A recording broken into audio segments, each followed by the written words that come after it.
Gentlemen, how many of you, when you signed up to be a dad, said, I want to mess up some kid's life. That's why I'm looking forward to being a dad. How many of you said, I want the opportunity to abuse somebody, to just tick them off as much as I can? How many of you signed up to be a dad like that? How many of you said, I just want to see how much damage I can do in someone else's life? How many of you said, I want to get back at someone else because of what my dad did to me? I don't think that there's a single dad who signed up saying, I want to be the one person in some kid's life that has him regretting life for the rest of it. Is there a single dad here that did that? And yet, I would say that many of you have had times where you've had a kid, a son, a daughter, who got rather ticked at you. Who maybe even blamed you for some things.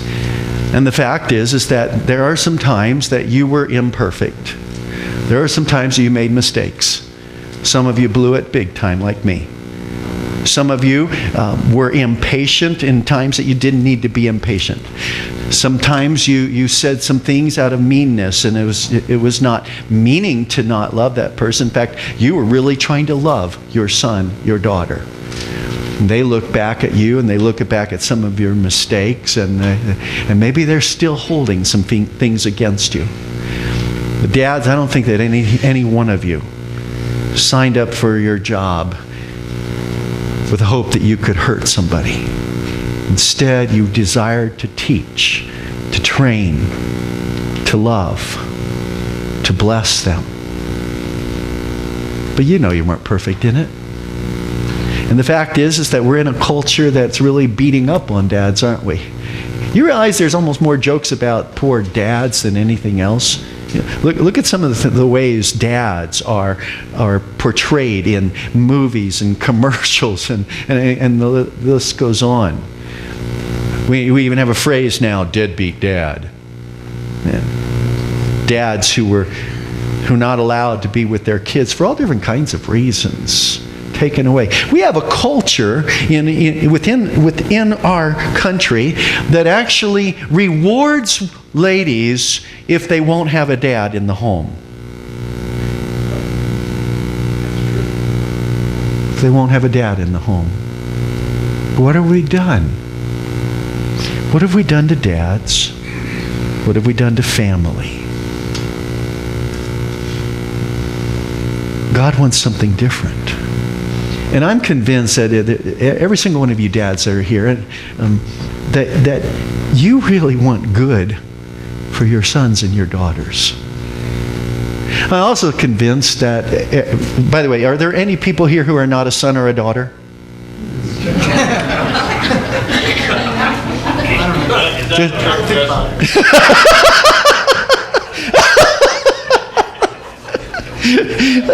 Okay, on the video that Mick just said, is that a trick question?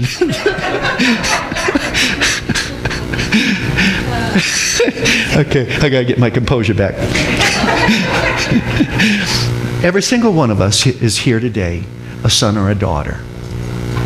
Every single one of us has had some kind of influence by a father. Some of us have had good father figures. Some of us have had father figures that maybe were a bit troubling. There's people here who their father left when they were a young person. There's people here who maybe never knew their dad. There's people here who have had experiences with their dad that were troubling. There's all kinds of backgrounds that we have with dad. But I think that every single one of those dads was trying to the best of their ability, even though maybe weak and maybe failures and all kinds of stuff, was really wanting to love us. Today, what I want to talk about is, Dad, do you want to be great?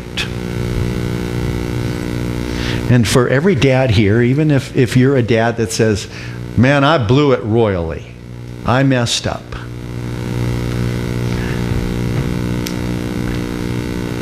There were too many times in the latter years of my dad's life Dad was a tough guy. He was mean as a young kid and just had kind of learned to be that way. I don't know, something maybe in him. And at 12 years old, went on to a farm because his dad had left for another woman. In the heart of Pennsylvania Dutch country, Mennonite congregation, a Mennonite church, my grandfather left my grandma. That's when divorce was a really, really, really, really, really bad thing in a community where it was even worse. And she had to continue to be out in that community, go to church by herself. 12 years old, Dad took on the responsibility for trying to care for the family's financial needs. He went to work on a farm as a 12-year-old. In fact, he lived on that farm. Grandma says he was abused by the man who overworked him and mistreated him. Didn't help that hard, tough side of Dad. Hard worker, though, but our family broke up. I'm not sure it was ever really together. There was insecurities and struggles, and the sad thing is eventually adultery and all kinds of things that happened to damage relationship. Mom got so angry she couldn't heal from that, and so all that became a core of our home life. But even in the last year that Dad was alive, he was still crying. He said, "I'm sorry. I regret what happened to our family. I didn't want that." And I think that's true of all dads. That whatever may have happened, especially those things where you weren't perfect, there's that regret, and I didn't want that. How many dads get married saying, I'm on the wedding day, I can't wait to divorce you. Come on, man. Can't wait to divorce you. Can't wait to get out of your life. Really? Then why are you getting married? No, see, that's not the way it is it? You go on that wedding day and you have hopes and dreams. You're even maybe dreaming of building that family and the relationship that you're going to have. But the tough thing is we're in a fallen world, a broken world with broken relationships, and sometimes things happen between us that hurt us. And that's why God sent His Son. Because He loves us. The verses that we want to look at this morning are from Mark 10, just a few short verses, 42 through 45.